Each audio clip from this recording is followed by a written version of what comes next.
लखनऊ में सनसनीखेज हत्याकांड, जहां पति ने पत्नी और अपनी बहन को गोली मार दी है। पत्नी दिव्या आईसीआईसीआई बैंक में मैनेजर थी। मर्डर के बाद खुद को भी पति ने गोली मार दी। तो लखनऊ में दिन दहाड़े हुए इस हत्याकांड की खबर है, जहां पति ने पत्नी और अपनी बहन को गोली मारी। मुकाई वारदात की ये तस्वीरें भी आपके सामने हैं। मौके पर पहुंची पुलिस हर एंगल से पूरे मामले की इन्वेस्टिगेशन में जुटी है, लेकिन शुरुआती जानकारी जो सामने आ रही है उसके मुताबिक मर्डर के बाद पति ने खुद को भी गोली मार ली है। हमारे सहयोगी पंकज इस वक्त हमें ज्वाइन कर चुके हैं और जहां पर इस वारदात को अंजाम दिया है, जहां पर मर्डर हुआ है, ठीक उसी जगह पर आप मौजूद हैं। संभव हो तो तस्वीरें दिखाएं, क्योंकि जाहिर सी बात है पुलिस पूरे एरिया को कॉर्डन ऑफ करके इन्वेस्टिगेशन कर रही है। बिल्कुल सुरभि, ये वही जगह है जहाँ पे दिव्या जो पति था उसका, जिसने गोली मारी थी, उसने खुद को भी सुसाइड कर लिया है और अपनी बहन की भी गोली मारकर हत्या कर दी गई है। यहीं से करीब 1 किलोमीटर पहले गोमती नगर जो आईसीआई बैंक था, वहाँ पे उसकी पत्नी कार्यरत थी, रिलेशनशिप मैनेजर के पद पे थी, और जैसे वो गाड़ी से उतरी बाहर, उसको गोली मार दी। उसके बाद वहाँ से वो फरार हुआ और यहाँ पहुँचा। फिलहाल उसने भी खुद को सुसाइड कर लिया है और बहन की भी गोली मार करके हत्या कर दी है। पुलिस कारणों का पता लगा रही है। दोनों जगह पुलिस फोरेंसिक टीम भी पहुंची है। फिलहाल उसकी डेड बॉडी को यहां से लेकर डॉक्टर राम मनोहर लोहिया हॉस्पिटल पे ले जाया गया है। ये लखनऊ का हुसड़िया चौराहा है और यहां से जहां अपनी पत्नी की हत्या की थी वो 1 किलोमीटर की दूरी है। यानी वहां से हत्या करने के बाद फरार हुआ, पहुँचा और उसके बाद यहाँ पे ओम फास्ट फूड सेंटर है, इसी के अंदर खुद को सुसाइड कर लिया, गोली मारकर हत्या कर दी। लखनऊ के आला अधिकारी भी मौके पे पहुंचे हैं, पुलिस अधिकारी, और पूरे मामले की इन्वेस्टिगेट कर रहे हैं। लेकिन ऐसा क्यों किया, अभी पुलिस कुछ इस बारे में बता पा रही है? हम आपको सुनाते। पुलिस जी बिल्कुल, पुलिस प्राप्त हुई थी। तत्काल पुलिस के द्वारा मौके पर पहुंचा गया। उसके बाद महिला को आरएमएल अस्पताल भेजा गया, जहां पर डॉक्टर द्वारा उनको मृत घोषित कर दिया गया था। वहां पे मौके पे जो लोग मौजूद थे, इनके द्वारा बताया गया था कि इनके पति के द्वारा ही गोली मारकर हत्या की गई है। थोड़ी ही देर बाद, इसी घटनाक्रम के थोड़ी ही देर बाद, गोमती नगर थाना क्षेत्र में हुसड़िया से एक आदमी के द्वारा अपनी बहन को गोली मारकर आत्महत्या करने की सूचना प्राप्त हुई थी। उस घटना को जब अटेंड किया गया तो वहाँ पे वेरीफाई किया गया कि ये जो व्यक्ति है, इनका नाम मानव वाजपेयी है और ये जो पहले गोली लगी थी जिन महिला को, उनके ही हस्बैंड हैं और इन्होंने अपनी बहन को गोली मार के सुसाइड कर लिया है। एक व्हाट्सएप स्टेटस भी इनके द्वारा मिला, इनके मोबाइल्स को इसमें मिला हुआ है कि जिसमें इन्होंने इस सुसाइड को लेकर कुछ घटनाक्रम अपना व्यक्त किया है। अभी कोई प्राइमरी डिटेल इसके अलावा कुछ आ पाई क्या विवाद? अभी की डिटेल्स मैंने आपके साथ शेयर कर दी है। इसमें जितनी भी फर्दर डिटेल्स होंगी हम आपके साथ शेयर करेंगे। वेपन घर से 3 वेपन बरामद हुए हैं। अभी इनकी डिटेल्स हम आपके साथ शेयर करते हैं। तो डीसीपी जो पूर्वी थी, उन्होंने कहा पूरे मामले की जांच की जा रही है, वेपन भी बरामद कर लिया गया है और पूरे मामले को लेकर के इन्वेस्टिगेट किया जा रहा है। ये वही जगह है जहाँ पे खुद को गोली मार के हत्या की, उसके बाद बहन की भी गोली मारी। फिलहाल पुलिस के जो आला अधिकारी हैं मौके पे हैं, दोनों जगह फिलहाल जो मौके से सहयोगी पंकज पुलिस से बातचीत भी कर रहे थे और शुरुआती जांच के बाद जो पुलिस ने अभी जानकारी दी है, वेपन बरामद कर लिया गया है। शख्स जिसका नाम मानव है, उसने आकर पहले अपनी पत्नी को गोली मारी, उसके थोड़ी ही देर बाद अपनी बहन को गोली मार दी और फिर गोली मारकर खुद भी आत्महत्या कर ली। हालांकि अभी शुरुआती जांच, कारण क्या है, ऐसा इस शख्स ने क्यों किया, इसको लेकर पुलिस इन्वेस्टिगेशन कर रही है। लेकिन अभी पुलिस ने बताया कि उसके एक स्टेटस के जरिए, उसके इस अटेम्प्ट के बारे में कि वो आज कैसे इस हत्याकांड को अंजाम देने वाला है, मर्डर करने वाला है या सुसाइड करने वाला है, उसी को लेकर उसने कुछ पोस्ट किया था। अपने उसी स्टेटस के आधार पर पुलिस आगे मामले की इन्वेस्टिगेशन में जुटी है। लेकिन शुरुआती जानकारी जो अभी पुलिस के जरिए उस मौका वारदात से मिली है, जहां पर आकर इस शख्स ने खुद को गोली मारकर आत्महत्या की है, इसके बारे में पुलिस बता रही है कि पहले इसने अपनी पत्नी को गोली मारी। इसकी पत्नी जो कि बैंक में कर्मचारी है, आईसीआईसीआई बैंक की मैनेजर है, और उसके बाद उसने अपनी बहन को गोली मारकर खुद को गोली मार ली। पंकज, ये इंफॉर्मेशन बहुत क्रूशियल भी है। हालांकि इंपॉर्टेंट होगा वो स्टेटस जो इस शख्स ने लगाया, जिसके बिना पर पुलिस आगे मामले की इन्वेस्टिगेशन भी कर रही है।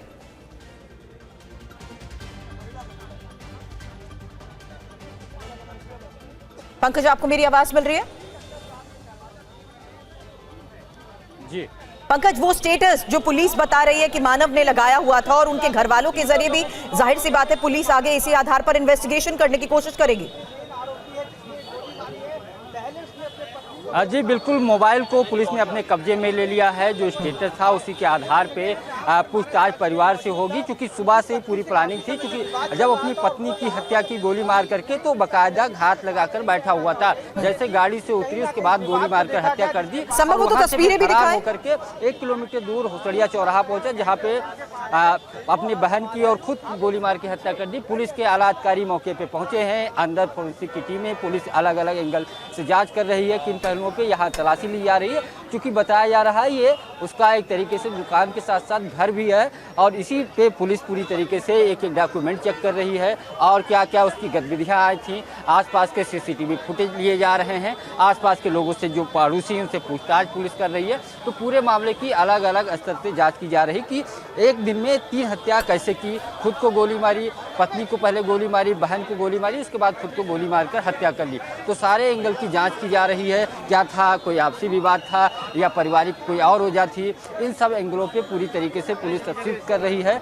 DCP के साथ जो लखनऊ के इस क्षेत्र के ADCP हैं वो मौके पे पहुंचे हैं, और हर तथ्यों का पुलिस फिलहाल गहन जांच करने में जुटी है। जो साक्ष्य उसके पास, जो एविडेंस है, उसके और सामग्रियाँ जो है, किससे किससे बात करता था, किससे आज सुबह से बात हुई, चैट पे क्या बातचीत हुई, क्या पत्नी से बातचीत सुबह हुई या सुबह कोई विवाद था, ऐसी स्थिति, पुलिस सारे वो चैट से उसको रिकवर करने की कोशिश करेगी। फिलहाल पुलिस तफ्तीश कर रही है, और शुरुआती दौर में जिससे गोली मारी गई है, जिस वेपन से, वो भी पुलिस ने बरामद कर लिया है। तो कई सारे क्लू हैं।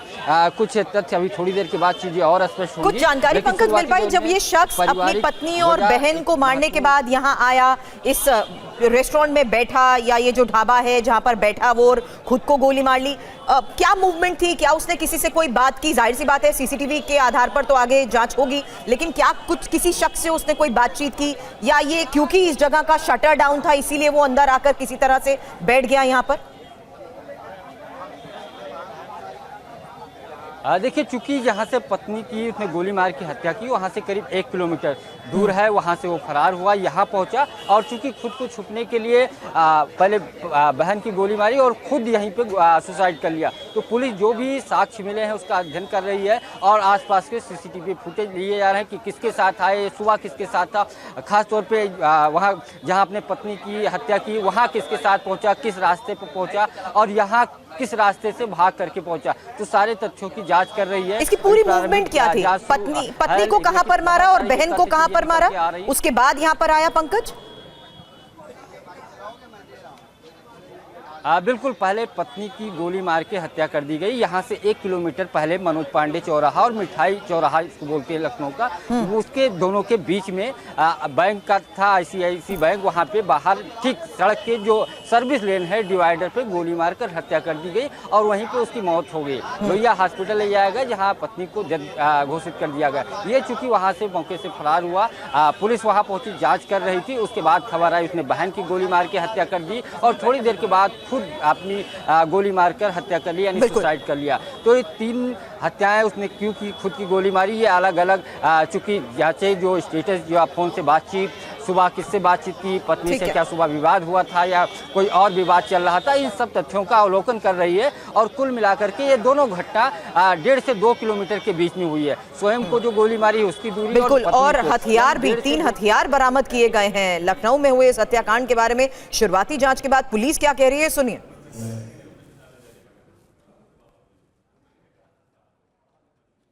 तत्काल पुलिस के द्वारा मौके पर पहुंचा गया। उसके बाद महिला को RML अस्पताल भेजा गया, जहां पर डॉक्टर द्वारा उनको मृत घोषित कर दिया गया था। वहां पे मौके पे जो लोग मौजूद थे, इनके द्वारा बताया गया था कि इनके पति के द्वारा ही गोली मारकर हत्या की गई है। थोड़ी ही देर बाद, इसी घटनाक्रम के थोड़ी ही देर बाद, गोमतीनगर थाना क्षेत्र में हुसड़िया से एक आदमी के द्वारा अपनी बहन को गोली मारकर आत्महत्या करने की सूचना प्राप्त हुई थी। उस घटना को जब अटेंड किया गया तो वहाँ पे वेरीफाई किया गया कि ये जो व्यक्ति है, इनका नाम मानव वाजपेयी है, और ये जो पहले गोली लगी थी जिन महिला को, उनके ही हस्बैंड हैं, और इन्होंने अपनी बहन को गोली मार के सुसाइड कर लिया है। एक व्हाट्सएप स्टेटस भी इनके द्वारा मिला, इनके मोबाइल्स को इसमें मिला हुआ है, कि जिसमें इन्होंने इस सुसाइड को लेकर कुछ घटनाक्रम अपना व्यक्त किया है। यूक्रेन की राजधानी कीव पर रूस ने सबसे बड़े अटैक को अंजाम दिया। 20 से ज्यादा मिसाइलों से कीव पर हुए हमले की बड़ी खबर है। रूस ने सैन्य ठिकानों को निशाना बनाया, हथियार डिपो पर रूसी मिसाइलें बरसी। Я это тоже снял.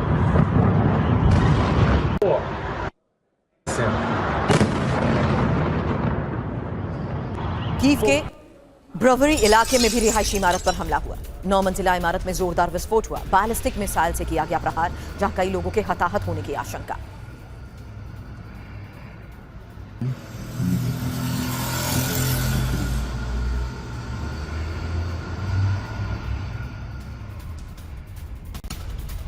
कीव पर बारूदी प्रहार का वीडियो देखिए। रूस ने यूक्रेन की राजधानी पर मिसाइल दागी। मिसाइल अटैक के बाद जोरदार धमाका।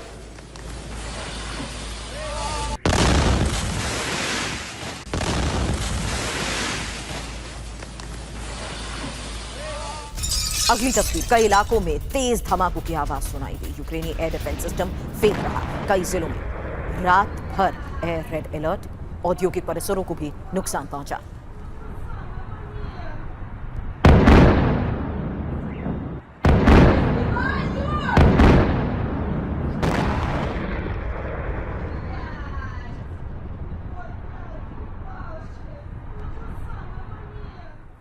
और कीव में रूसी मिसाइल गिरने का वीडियो भी सामने आया। रूसी मिसाइल गिरने से जोरदार धमाका हुआ। कीव के आसमान में कई मिसाइल देखिए। रूस ने पूरी रात कीव पर प्रहार किया।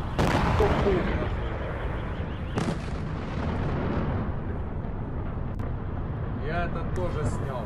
अब कीव पर सबसे बड़े प्रहार की तस्वीर आपने देखी। खबर जानिए, जहां रूस ने यूक्रेन से मॉस्को हमले का बदला लिया है। रूस ने यूक्रेन की राजधानी पर 70 से ज्यादा प्रहार किया। अब मिसाइल हमलों को लेकर खबर है। 13 जिरकॉन मिसाइल के जरिए प्रहार हुआ। 10 स्कैंदर M का इस्तेमाल हुआ। 2 KN-23 और 12 टारगेट सेट किए गए, जहां रिहायशी इमारतों के साथ साथ ऊर्जा ठिकाने और सैन्य ठिकानों को ध्वस्त कर दिया गया। बड़ी बात यह है कि 9 बॉम्बर कीव के ऊपर उड़ान भर रहे थे और सभी बॉम्बर KH-101 क्रूज मिसाइल से लैस थे। कीव पर लगातार हो रहे हमलों के बीच एक और बड़ी खबर, रूस ने मॉस्को हमले का यह बदला लिया है। कीव में अहम ठिकानों को टारगेट किया गया। रिहायशी इलाकों में मिसाइल गिरे।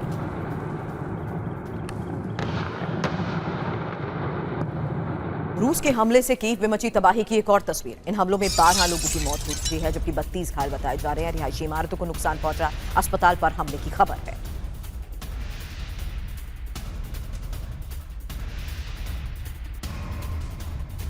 पुतिन के ऑपरेशन विंटर का पर्दाफाश। आज की सबसे बड़ी खबर, सर्दियों में यूक्रेन पर पड़े हमले की आशंका। जहां रूस की यूक्रेन यूरोप को चेतावनी, और सर्दियों में तुम्हें फ्रीज कर देंगे। रक्षा मंत्रालय की तरफ से कहा गया।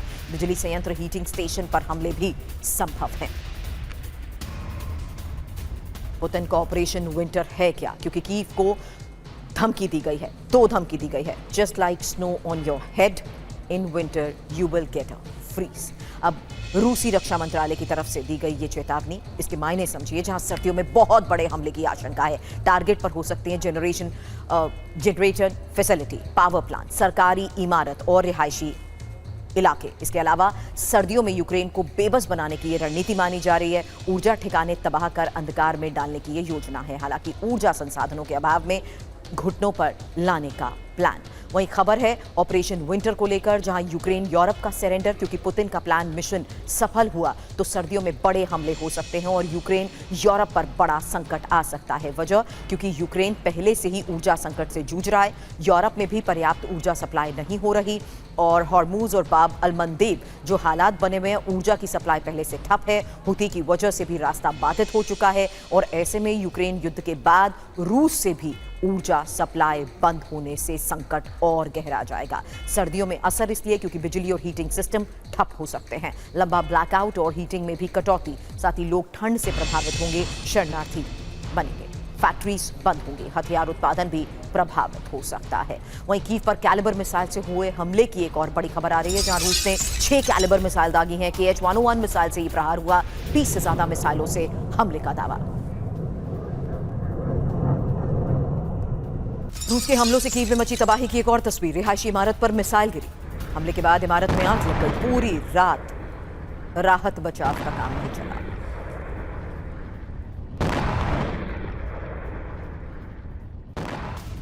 रूस के ऑपरेशन विंटर के बारे में आपको बताया। अब रूस के खिलाफ नेटो की युद्ध तैयारी को लेकर एक बड़ी खबर है, जहां बाल्टिक में नेटो की सैन्य हलचल और कैलिनिंग्राड के पास नेटो की वॉर ड्रिल, एवॉक्स और टैंकर विमानों की उड़ान।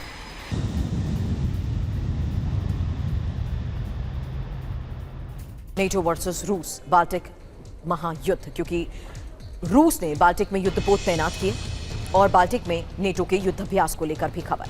नेटो का एक्शन, जहां कैलिनिंग्राड के पास विमान उड़ान उड़ता रहा और अमेरिका और नॉर्वे के फाइटर जेट ने उड़ान भरी। पोलैंड ने ग्राउंड फोर्स की भी तैनाती की है और विमानों की उड़ान के बारे में खबर यह है 3 एवॉक्स उड़ता हुआ कमांड सेंटर रडार स्टेशन है ये, एरियल रिफ्यूलिंग विमान और यूएस के इलेक्ट्रॉनिक वॉरफेयर विमान।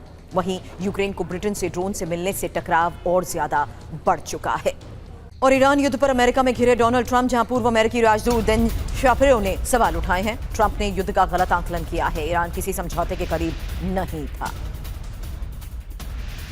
सवाल यही, क्या ईरान पर डोनाल्ड ट्रंप फेल हो गए? क्योंकि 4 दावे क्या किए जा रहे हैं। पहला, ईरान युद्ध का अभी तक कोई समाधान नहीं निकला। दूसरा, ईरान पर ट्रंप ने शुरुआत से ही गलत आकलन किया। तीसरा, हॉर्मूज पर ट्रंप ने एआई मैप्स पोस्ट किए जो हास्यास्पद हैं। और चौथा, अमेरिका अभी किसी समाधान तक नहीं पहुंचा है।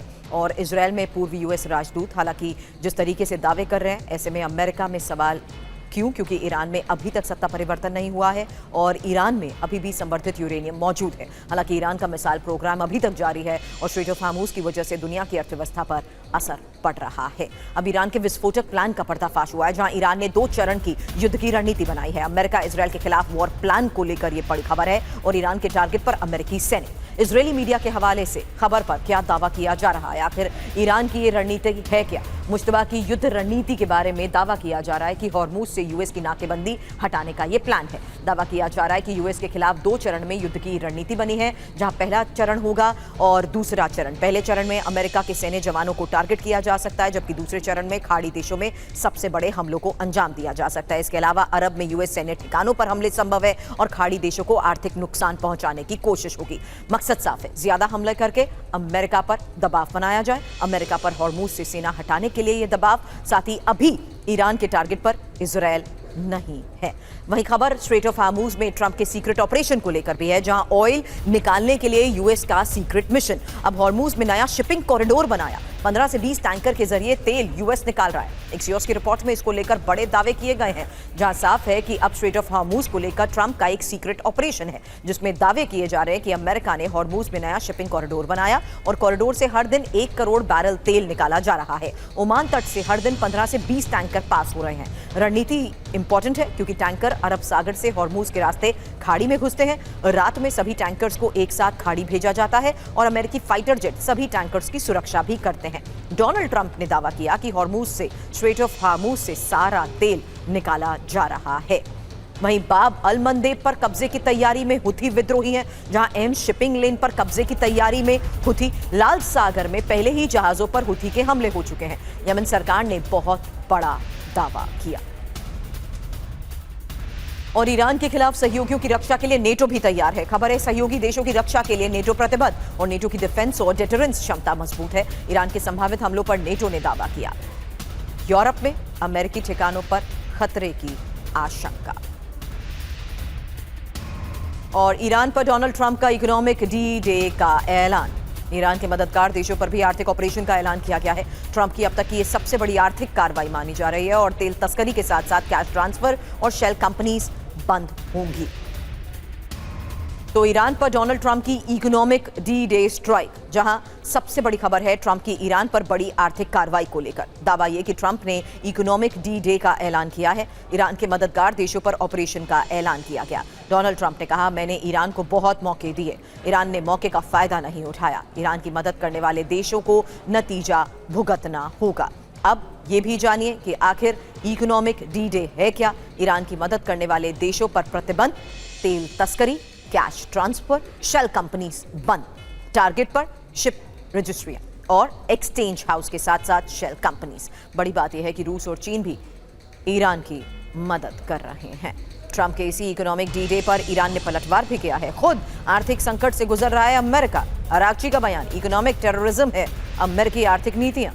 अमेरिकी नीतियां वैश्विक अर्थव्यवस्था के लिए खतरा हैं।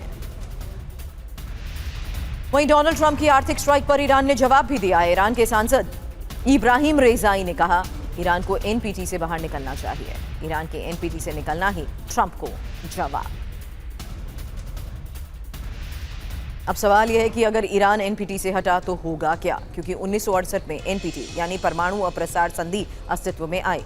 2015 में जीसीपीओए से ईरान के एटमी प्रोग्राम को रोकने की कोशिश, और अब 2026 जब ईरान ने एनपीटी छोड़ने की चेतावनी दे दी है। ऐसे में 2027 क्या परमाणु बॉम्ब ईरान बना लेगा? यही बड़ा सवाल, क्योंकि ईरान एनपीटी से हटा तो IAEA की निगरानी असंभव। 2003 में उत्तर कोरिया ने भी एनपीटी छोड़ा था। देश के कई राज्यों में लगातार हो रही बारिश और दिल्ली NCR में भी आज सुबह तेज बारिश हुई और एयरपोर्ट रोड पर द्वारका अंडरपास समेत कई इलाकों में पानी भर गया। प्रयागराज की भी तस्वीरें सामने आई। 4 दिन से लगातार हो रही बारिश की वजह से ज्यादातर इलाकों में 5 फीट तक पानी भर चुका है। घरों और हॉस्टल में भी पानी आ गया है। आज यूपी के 9 जिलों में रेड अलर्ट भी है। वाराणसी में घाटों के किनारे 100 से ज्यादा मंदिरों में गंगा का पानी आ गया। मध्य प्रदेश से भी तस्वीरें आई। कई जिलों में बिगड़ते हालात की यह तस्वीर है। सतना में भारी बारिश से चित्रकूट के गुप्त गोदावरी में जल स्तर बढ़ चुका है। डिंडोरी में नदी नाले उफान पर है। 12 से ज्यादा गांव का संपर्क टूट गया। पन्ना के कई गांव में पानी भर गया है। और संगम नगरी प्रयागराज में एक बार फिर गंगा और यमुना नदी का रौद्र रूप कैसे देखने को मिल रहा है, देखिए तस्वीरें। पिछले 3 दिनों से हो रही लगातार बारिश, भारी बारिश और बांध से पानी छोड़े जाने की वजह से प्रयागराज में गंगा और यमुना का जल स्तर तेजी से बढ़ रहा है, जिससे संगम के आसपास के इलाकों में पानी पहुंचना शुरू हो गया है। कई तंबू, दुकानें, रास्ते पानी में समा चुके हैं। नाविकों, दुकानदारों को सुरक्षित जगहों पर भेजा जा रहा है। यहां तक कि सामान भी शिफ्ट करना पड़ा है। प्रयागराज में आज सुबह से हो रही बारिश और शहर में जनजीवन अस्त व्यस्त। ये प्रयागराज का महात्मा गांधी रोड है जो पूरी तरह से जलमग्न है। आप तस्वीरें देखिए कि गाड़ियां किस तरह से गुजर रही हैं और ऐसे में सबसे ज़्यादा परेशानी जो होती है वो 2 पहिया वाहन, छोटे जो ऑटो होते हैं या रिक्शा होते हैं उनको होती है, क्योंकि वो काम पर निकलते हैं और इन हालात से उनको गुजरना पड़ता है। और उसके बाद किन हालात में वो अपने काम तक पहुंचते होंगे उसका अंदाज़ा आप लगा सकते हैं। देखिए गाड़ियां किस तरह से यहाँ से निकल रही हैं, मोटरसाइकिल किस तरह से, रिक्शा किस तरह से जा रहे हैं और पूरी की पूरी सड़क जो है यानी कि पूरा का पूरा MG रोड ये प्रयागराज का बहुत ही मेन रोड में गिना जाता है शहर को कनेक्ट करने के लिए। लेकिन उसके हालात आप देख सकते हैं कि ये किसी तालाब जैसा नज़ारा है और ऐसा लग रहा है जैसे किसी तालाब से गाड़ियाँ निकल कर सामने से गुजर रही हैं। जो पैदल चलने वाले लोग हैं वो जो जा रहे हैं तो आप देख सकते हैं कि पानी की गहराई जैसे वो आगे बढ़ रहे हैं, घुटनों तक पानी भी है आगे तक। और गाड़ियां इसी वजह से रोड के एक किनारे से निकल रही है, क्योंकि इस तरफ को आने में वो गाड़ियां फंस सकती हैं। गड्ढे भी हैं, नाले भी हैं साइड में और कई जगह पर गड्ढे भी हो गए हैं, नाले खुले हुए भी हैं और इसके कारण से लोग सुरक्षित जो है वो किनारे से जाते हुए निकलते हुए आपको दिखाई देंगे। तो प्रयागराज की जिन गलियों में भी आप जाएंगे अभी आपको कमोबेश ऐसी ही तस्वीर नज़र आएगी, जबकि 2 दिन से कोई भारी बारिश नहीं हुई है। मंगलवार के बाद अगर हम बात करें बुधवार की और आज गुरुवार, तो कोई बारिश अभी तक ऐसी नहीं हुई है जिससे कि जल जमाव हो सके। लेकिन ये केवल और केवल जो रविवार और सोमवार 2 दिन जो भारी बारिश हुई और उसके बाद मंगलवार को जो बारिश हुई, मध्यम बारिश हुई, उसके बाद का ये नज़ारा है। यानी कि 2.5 दिन की बारिश भी बर्दाश्त नहीं कर सकी ये सड़कें और जो नाले थे, जो सीवर लाइन थी, वो इस पानी को पास आउट नहीं कर सका, जिसके कारण ये नज़ारा देखने को मिल रहा है। जॉर्ज टाउन की तस्वीरें हमने आपको दिखाई, टैगोर टाउन की तस्वीरें हमने दिखाई और अब हम आपको ये प्रयागराज का MG रोड आपको दिखा रहे हैं और इसकी वजह से रफ्तार भी धीमी हो गई है गाड़ियों की। किस तरीके से आप देखिए कि गाड़ियों की कतार आपको लगी हुई दिखाई देगी। धीरे धीरे खिसकती हुई गाड़ियां आगे की ओर यहाँ पर बढ़ती हुई दिखाई देंगी। और प्रयागराज में ही बेलन नदी का पुल भी टूट गया है। सिरसा कोराव स्टेट हाईवे पर यह पुल टूटा है और कोराव का देवघाट से संपर्क टूट चुका है। UP-MP को जोड़ने वाला पुल टूट गया। पुल के क्षतिग्रस्त होने से आवागमन ठप।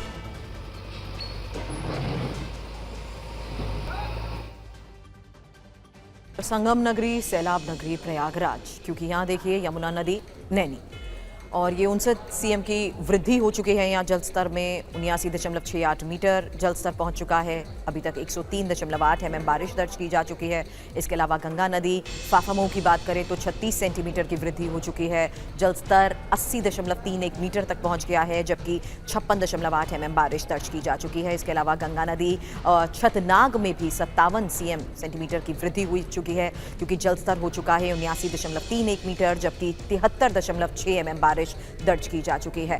अब ये पिछले 24 घंटे के आंकड़े आपके सामने हैं, जहां अब लगातार बिगड़ते हालात के बीच में प्रयागराज से तस्वीरें सामने आ रही हैं। जॉर्ज टाउन इलाके की अब तस्वीर देखिए, बाढ़ का पानी कैसे पूरे इलाके में आ गया है। एक और रिपोर्ट आपको दिखाते हैं।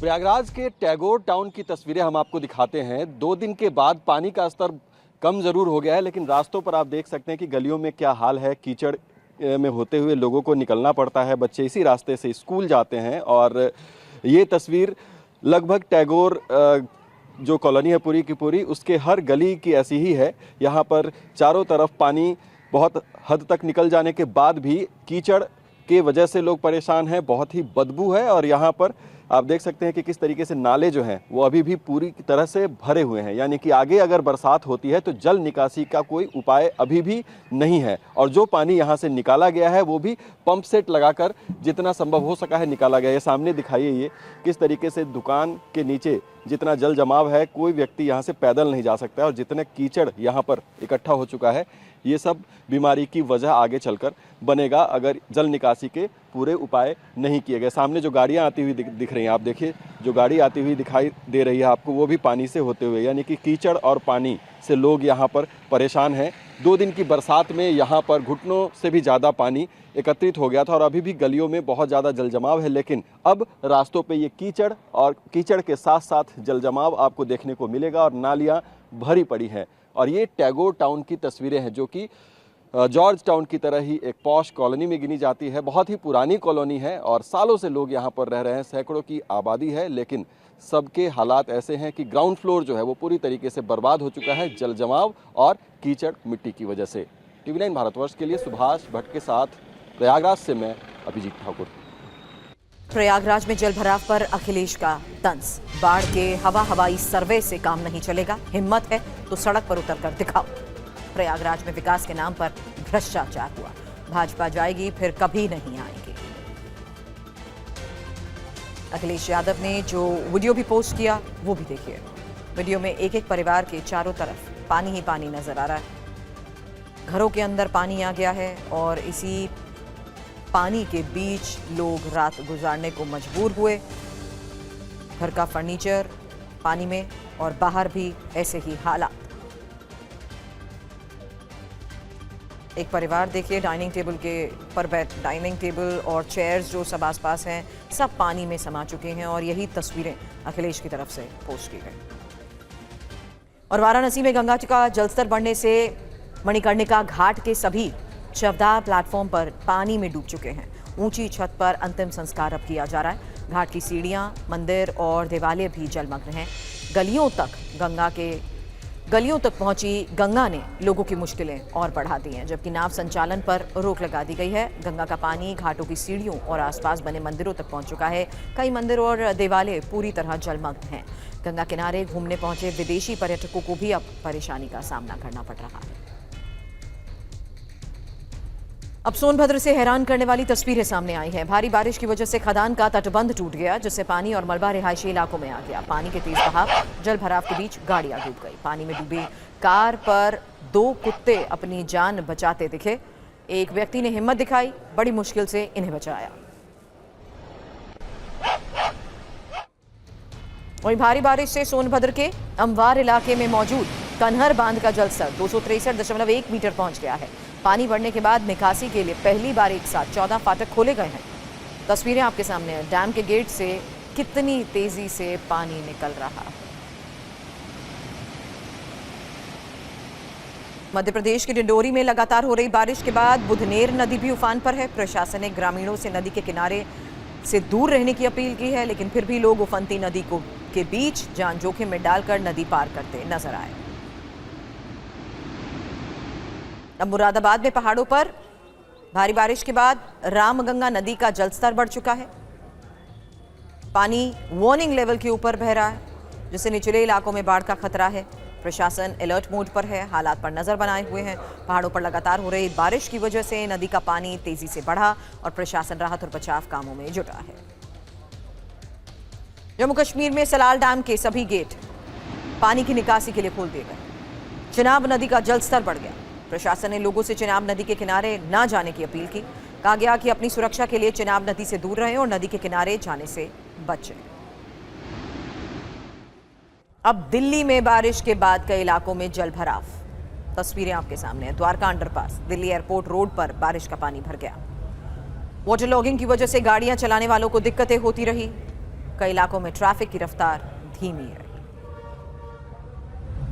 और इस वक्त की सबसे बड़ी खबर है लखनऊ हत्याकांड और मानस वाजपेयी मानव वाजपेयी का व्हाट्सएप स्टेटस सामने आया है। स्टेटस में मानव ने लगाया धोखा देने का आरोप, पत्नी दिव्या पर धोखा देने का ये आरोप।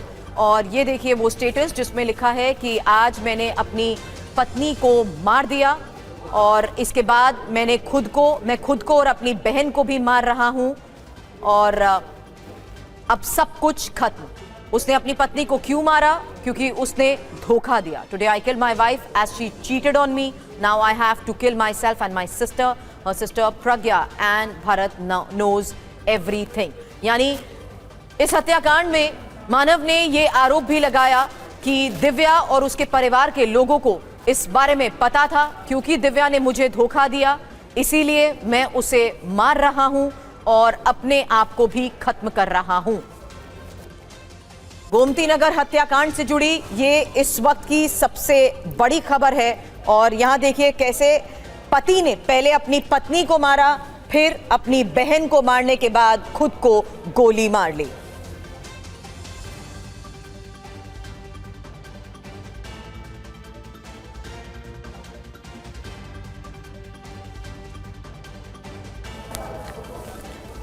और ये स्टेटस जिसके आधार पर पुलिस पूरे मामले की इन्वेस्टिगेशन कर रही थी, जिस बात का पुलिस ने जिक्र भी किया था, वही स्टेटस भी अब हम आपको दिखा रहे हैं। क्योंकि लखनऊ हत्याकांड में पुलिस जानने की कोशिश कर रही थी कि आखिर क्यों पति ने अपनी पत्नी को मारा और उसके बाद बहन को भी गोली मारने के बाद खुद गोली मार ली। तो फिलहाल ये स्टेटस अब सामने आ चुका है, जिसके बारे में पुलिस ने अभी थोड़ी देर पहले भी बताया कि मानस के इसी स्टेटस के आधार पर पूरे मामले की इन्वेस्टिगेशन की जा रही है। परिवार वालों से भी सवाल जवाब होंगे। लेकिन इस बीच ये तस्वीर सामने है, वो स्टेटस जिसका पुलिस ने जिक्र किया। और इस स्टेटस में मानस ने गोली मारने की वजह भी लिखी है और मानस ने पत्नी दिव्या को धोखा देने का आरोप लगाया और इसी स्टेटस के बाद उसने जाकर अपनी पत्नी को मार दिया। हालांकि 3 हथियार भी बरामद किए जा चुके हैं। पुलिस हर एंगल से पूरे मामले की इन्वेस्टिगेशन कर रही थी, लेकिन जानना जरूरी था कि आखिर क्यों इस हत्याकांड को अंजाम दिया गया। ये आपके सामने है मानस वाजपेयी का वो व्हाट्सएप स्टेटस जिसके आधार पर पुलिस मामले की इन्वेस्टिगेशन कर रही थी।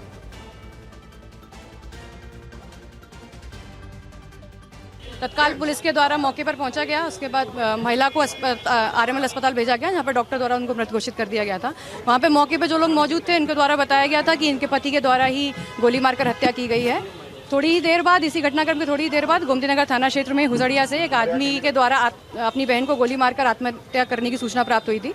उस घटना को जब अटेंड किया गया तो वहाँ पे वेरीफाई किया गया कि ये जो व्यक्ति है इनका नाम मानव वाजपेयी है और ये जो पहले गोली लगी थी जिन महिला को, उनके ही हस्बैंड हैं और इन्होंने अपनी बहन को गोली मार के सुसाइड कर लिया है। इसमें खुद एक पति है जिसने अपनी गोली मार के आत्महत्या की। इसके अलावा उसने अपने बहन को गोली मारी, अपने पत्नी को गोली मारी। पहले अपने पत्नी को गोली मारी गोमती नगर में ही, यहाँ से 1 किलोमीटर की दूरी पे। उसके बाद अपने बहन को यहीं पे गोली मार दी और खुद को गोली मार करके आत्महत्या कर ली। फिलहाल पुलिस पूरे मामले की जांच कर रही है। यहाँ पुलिस की मौजूद टीमें हैं। मानस उसका नाम है, खुद जो यानी खुद से 3 लोगों की जो हत्या की है, यानी पहले पत्नी की, फिर बहन की, फिर खुद गोली मारकर खुदकुशी कर ली। फिलहाल पुलिस फोरेंसिक टीम अलग अलग एंगल से जांच कर रही है। उसके स्टेटस पे बहुत सारी चीज़ें थी, उसको पुलिस ने मोबाइल को हाथ में ले लिया है और पुलिस उस मोबाइल की जांच कर रही कि सुबह किस किस से बात हुई। फिलहाल पारिवारिक विवाद सामने निकल करके शुरुआती दौर में आ रहा है। ये होसड़िया चौराहा है और यहीं से करीब 1.5 किलोमीटर पहले मनोज पांडे चौराहे के पास पत्नी की जो ICICI बैंक में रिलेशन मैनेजर के पद पे कार्यरत थी, उसकी गोली मार के हत्या की। उसके बाद वहां से फरार होकर के यहाँ पहुँचे। ये रेस्टोरेंट है, यहीं पे उसका मकान भी पीछे है और यहाँ पे गोली मार के खुद की आत्महत्या की। इसके पहले बहन की गोली मारी और बाकायदा स्टेटस भी लिखा कि बहन और पत्नी की ने गोली मारकर हत्या कर दी है। फिलहाल शुरुआती दौर में पति पत्नी का विवाद था, दोनों के बीच में तलाक को लेकर के कोर्ट में केस चल रहा था और शुरुआती जांच में पारिवारिक विवाद निकल के आ रहा है। लेकिन गोमती नगर इलाके में सुबह करीब दोपहर 12 बजे के आसपास जो घटना घड़ी, 3 लोगों की यानी खुद को गोली मार के आत्महत्या की और पहले पत्नी और उसके बाद बहन की। इसके बाद पूरी पुलिस अधिकारी में मौके पर पहुंचे हैं। फिलहाल पूरे मामले की जाँच की जा रही है। कैमरामैन दुर्गेश के साथ पंकज चतुर्वेदी, TV9 भारतवर्ष, लखनऊ।